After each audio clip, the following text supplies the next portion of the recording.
Welcome to Hired in IT. Our mission is simple: help you build the skills that employers actually want. Whether you're trying to land your first IT job, switch careers, earn a promotion, or increase your salary, we're here to help. Every video is thoroughly researched and designed to make complex IT topics easy to understand. If there's an IT topic you'd like us to cover, leave a comment below. We may turn your suggestion into our next video. Turning IT knowledge into career opportunities. Friday afternoon, 4:15 p.m. Mark clicks Review plus Create on his 20th VM this week.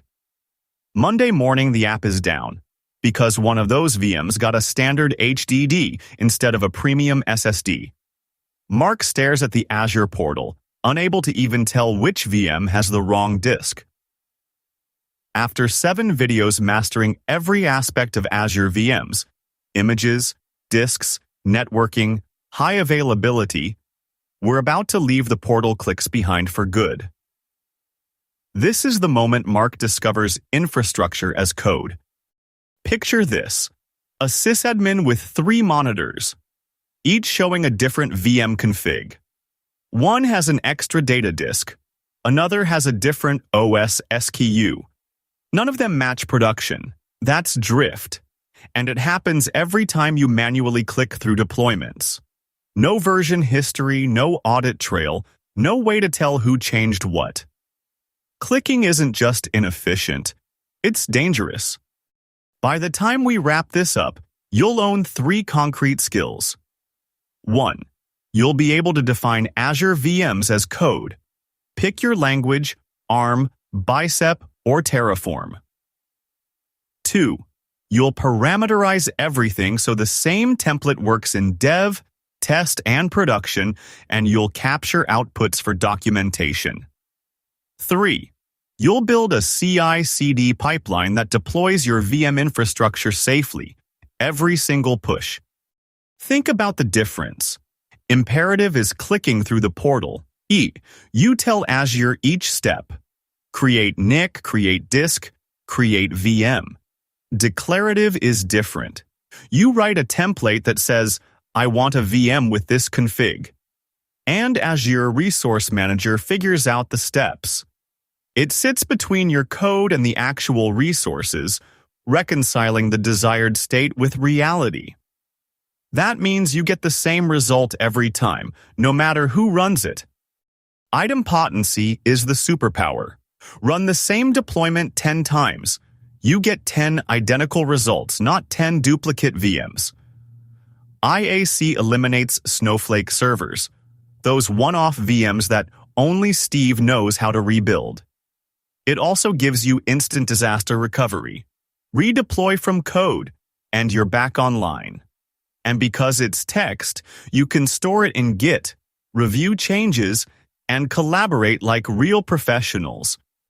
Let's pull up a lesson from part 1. What mistake cost that developer his project budget? If you said spinning up a test VM and forgetting to shut it down, you're right. With infrastructure as code, we can automate teardown templates to prevent that exact scenario. Now let's pick your IaC weapon. Azure gives you 3 main ways to write infrastructure as code. First, ARM templates, the native JSON engine underneath everything. They talk directly to Azure Resource Manager.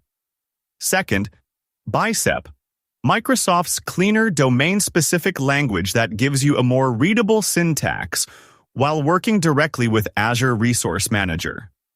Less code, same power. Third, Terraform, the multi-cloud tool using HCL, which can also manage Azure resources through its provider ecosystem. And to run any of these, you'll lean on Azure CLI or PowerShell as your execution engine. ARM templates are native JSON, powerful but verbose. Bicep gives you the same deployment engine with a much cleaner syntax and built-in type checking. Then there's Terraform, the multi-cloud contender. It uses its own state tracking, separate from Azure's, which gives you flexibility across clouds but adds its own management layer. If you're all in on Azure, Bicep is the modern choice. If your world spans clouds, Terraform is the right pick.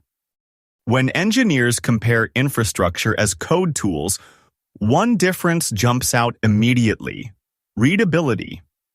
Here's the same virtual machine defined 3 different ways. The ARM template takes roughly 3 times as many lines as the equivalent Bicep file because every property must be expressed in JSON. Bicep dramatically reduces that boilerplate while compiling to the exact same ARM template behind the scenes. Terraform usually falls somewhere in the middle, using its own HCL language that's designed to be readable across multiple cloud providers. Fewer lines aren't just about typing less, they mean faster code reviews, fewer copy and paste mistakes, and easier maintenance months after the original author has moved on. In enterprise environments where infrastructure repositories may contain thousands of resources, readability becomes a productivity multiplier. Here's how a declarative deployment actually works. You write a JSON template. It contains resource definitions, parameters, and outputs. That template gets submitted to the Azure Resource Manager API. Unlike the portal, which makes you click in a specific order, Resource Manager analyzes dependencies and orchestrates creation in the correct sequence. Network interface first, then the VM, then attaches the OS disk. This engine ensures every deployment is idempotent.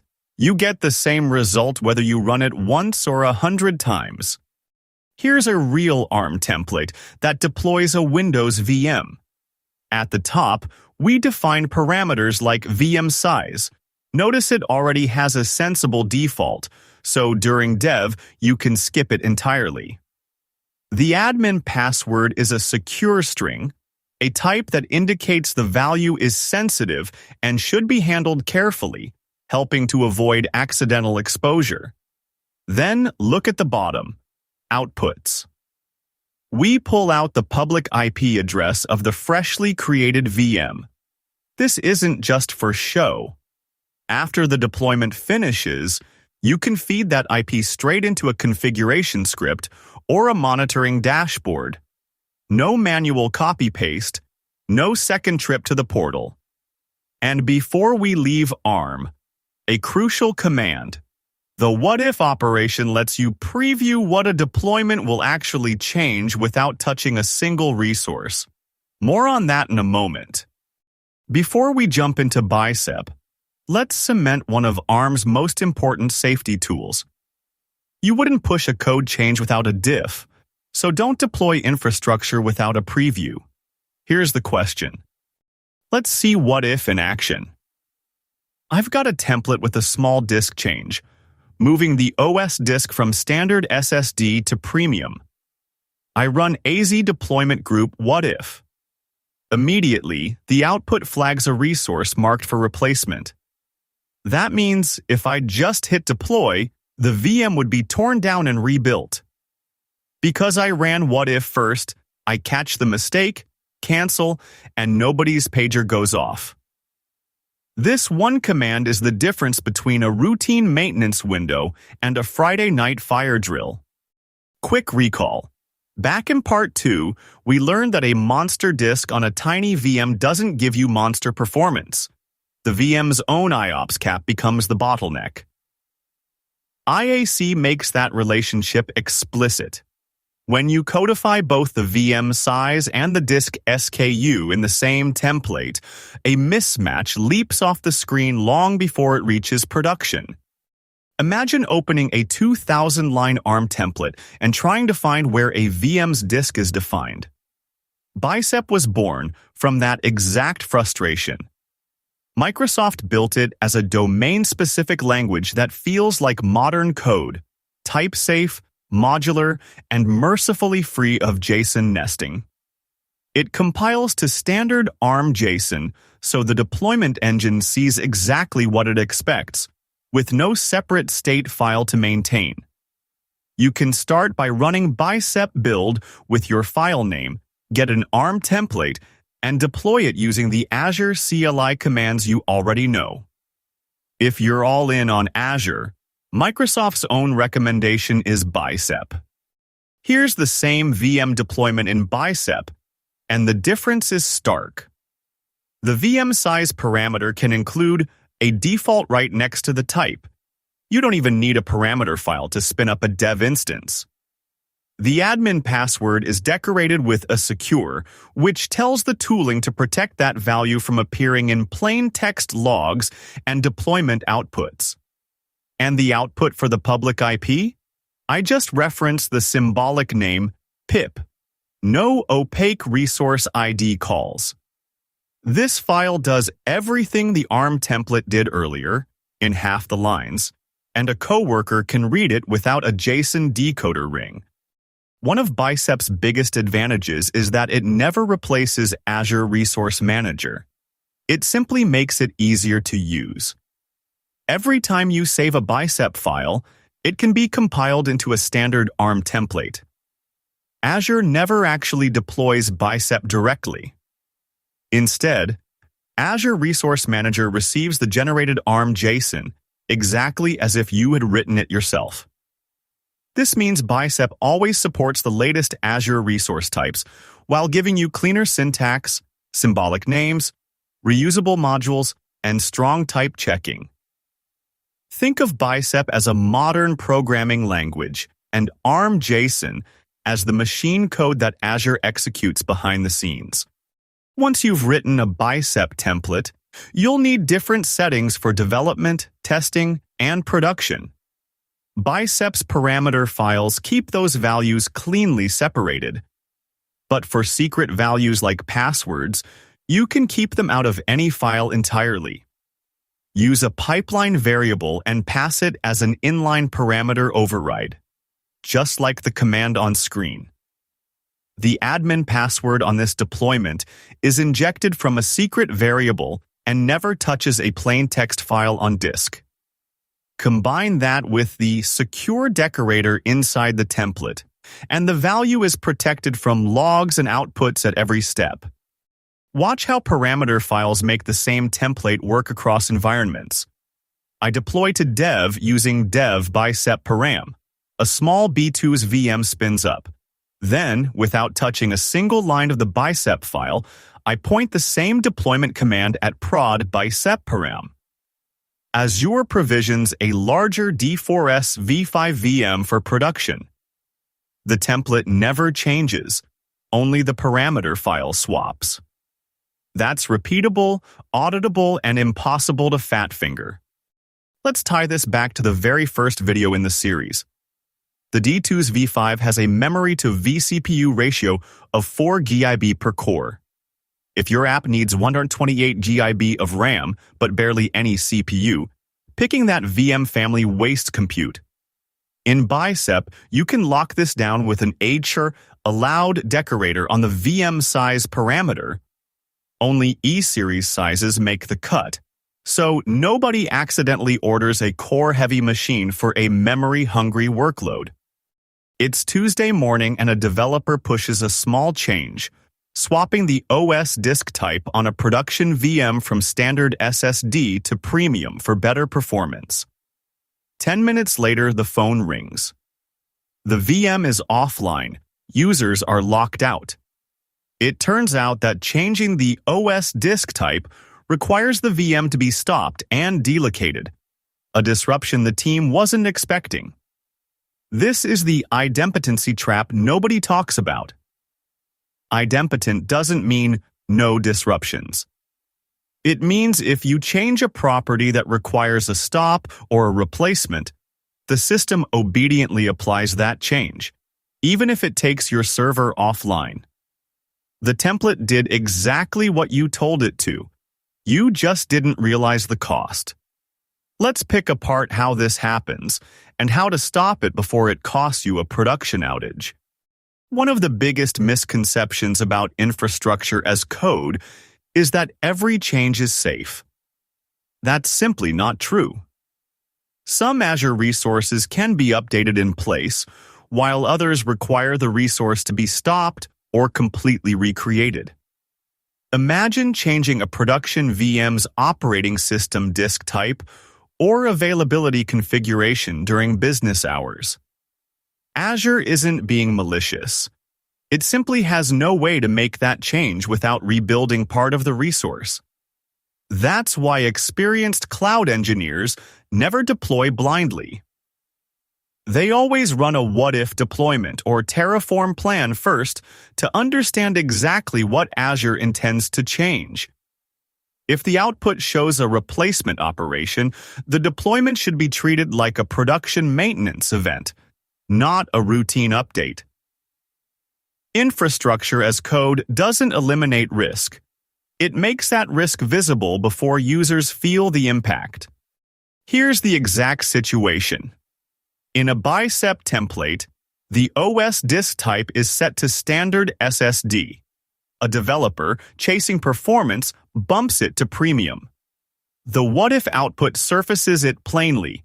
The VM will be replaced. That one line is the difference between a confident deployment and an unplanned outage.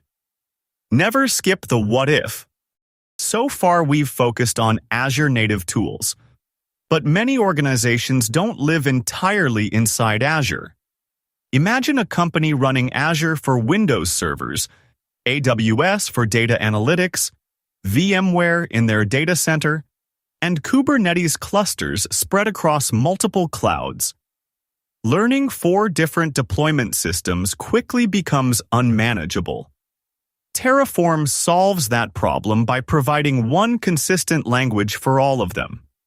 Through providers, Terraform can deploy infrastructure almost anywhere while using the same workflow: plan, review, and apply. That's why Terraform has become a favorite for enterprises embracing hybrid and multi-cloud strategies. If Azure is your only cloud, Bicep is usually the simplest choice. If your career will span multiple platforms, Terraform becomes an incredibly valuable skill. Terraform's secret weapon isn't the configuration files, it's the state file. Every deployment records exactly what Terraform believes exists in your environment. Before making changes, Terraform compares that stored state with your configuration and your actual Azure resources to calculate the safest execution plan. In enterprise environments, this state is almost never stored on a developer's laptop. Instead, teams place it inside an Azure storage account using a remote backend. Azure Blob leases automatically lock the state file during deployments, so only one engineer or pipeline can make infrastructure changes at a time. Without that protection, simultaneous deployments could overwrite each other's work and leave the environment in an unpredictable state. Properly managing Terraform state is just as important as writing the infrastructure itself. When you change the OS disk type from standard LRS to premium LRS in a Bicep template, what does the what-if operation report? Picture 2 engineers, both trying to update the same VM pool. Without state locking, they'd both fire off deployments, one overwriting the other's changes. Terraform's state file prevents that. Each plan checks the remote state for changes since the last apply. If something drifted, say someone changed the disk type manually in the portal, the plan flags it. When you store state remotely with locking enabled, only one pipeline can modify at a time. The second gets an error and fails gracefully. This makes idempotency real. The system ensures that the deployed infrastructure always matches the desired state in code, no matter how many times you run it. Watch this. First, Terraform Init downloads the Azure provider and prepares the backend. Then Terraform plan shows you exactly what will happen. Here it's adding a VM, a NX, and a disk with 0 unexpected changes. That's your seatbelt. Finally, Terraform Apply makes it real. Same workflow every time, 0 surprises. Imperative approaches, clicking through portals or scripting step by step, are fragile. One missed step, and you have a snowflake server. Declarative IaC defines the end state, and the platform figures out how to get there. Idempotency, auditability, and repeatability are built in, not bolted on. Time for a checkpoint that ties together Terraform's state smarts and a neat trick from part 2. Recall how on-demand bursting lets you temporarily increase IOPS. Now combine that with IaC. You can parameterize the bursting setting and let your pipeline toggle it on only during the batch window, then off after. The state file ensures your intent is always enforced, and you avoid running with burst enabled longer than necessary. Running the same Bicep file from your laptop every time you need a VM works, until you hand it to a teammate on a Friday. A CICD pipeline removes the human from the equation. Every change to your infrastructure code gets linted, validated, and reviewed before it ever touches Azure. For Bicep files, the first stage runs Bicep build and a linter. For Terraform, Terraform validate and Terraform plan act as a safety net. Only after those pass, and sometimes after a manual approval by a team lead, does the pipeline execute the actual deployment. This means idempotency isn't a hope, it's enforced.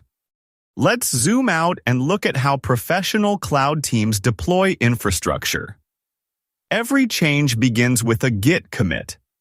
That commit triggers an automated pipeline that validates templates, checks formatting, runs security scans, and generates a deployment preview using What If or Terraform plan. Nothing is deployed yet. A senior engineer reviews the proposed changes and approves the deployment only after confirming the results. Once approved, the pipeline applies the infrastructure, verifies success, stores deployment outputs, and updates documentation automatically. This entire process creates an auditable history of every infrastructure change. No mystery portal clicks. No undocumented configuration changes. Just repeatable, predictable deployments that can be traced back to a specific commit in source control. This Azure DevOps pipeline. YAML shows the real deal. On a push to main, it runs the what if with your environment-specific parameter file. Safe, no changes yet. That output is published for review. The deploy stage is conditional. It requires a manual run and only proceeds after validation succeeds. Notice the environment block named Production. That's where the approval gate sits, configured separately in Azure pipelines. Your template needs an admin password for the VM, but that password must never sit in a plain text file inside your repo. Instead, store it in Azure Key Vault and link it to your pipeline, or use pipeline variable groups marked as secret. In the YAML, you reference it by the variable name admin password, enclosed in $ and parentheses. That variable is injected at runtime, and its value is automatically masked in logs. So even if someone downloads the log output, they see only asterisks. Idempotency includes secrets. A pipeline that leaks credentials is just as dangerous as one that duplicates resources. Picture this. You push a Bicep change to main.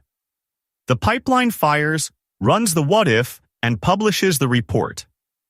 A prompt appears in the Azure Pipelines UI. Approve deployment to production. You review the changes, click Approve. Then a PowerShell script kicks in, calling new as resource group deployment to apply the Bicep template and capture the VM's outputs. A few minutes later, Your VM is updated without a single portal click. Re-trigger the pipeline tomorrow with the same code, and nothing changes except your confidence that everything is still identical. This snippet, inspired by a real production pattern, uses new as-resource group deployment to deploy an ARM template. After success, the script can capture deployment outputs, like the VM's public IP or system-assigned identity, into a JSON file for later use. Same script, same log format, regardless of which IaC language you wrote. Before we move on, let's lock in what we just covered about pipelines and PowerShell. Here's a quick checkpoint. Quick recall from Part 1. Which Azure VM series delivers extremely high local disk throughput? That's right, the LSV2, storage optimized, with directly attached NVMe. Now imagine your IaC template enforces that only LSV2 SKUs are valid for your data ingestion server. Parameter constraints mean you never accidentally pick a lower IOPS series again. You walked in clicking through the portal to build VMs. You're leaving with the ability to define your entire VM infrastructure in code, parameterize it for any environment, and deploy it with a pipeline that never makes a mistake twice. Those three superpowers, tool fluency, reusability, and safe idempotency, are now yours. Stamp them as mastered. Congratulations! You've crossed one of the biggest milestones in cloud engineering. You've moved from manually creating virtual machines to defining entire environments as code that can be versioned, reviewed, and deployed automatically. That's how professional cloud teams build infrastructure at scale. But infrastructure is only the beginning. In the next lesson, we'll explore Azure VM extensions, where virtual machines configure themselves after deployment by installing monitoring agents, security software, custom scripts, and enterprise applications automatically. Instead of simply creating servers, you'll learn how to build fully configured production-ready systems from a single deployment pipeline. If your goal is becoming an Azure administrator, cloud engineer, or solutions architect, this is where these skills start separating you from engineers who still rely on manual portal clicks. Remember, careers aren't built by watching videos. They're built by applying what you learn. Pick one thing from today's lesson, build it, document it, and share it. That's how you get hired. Thanks for watching Hired in IT, where we're turning IT knowledge into career opportunities.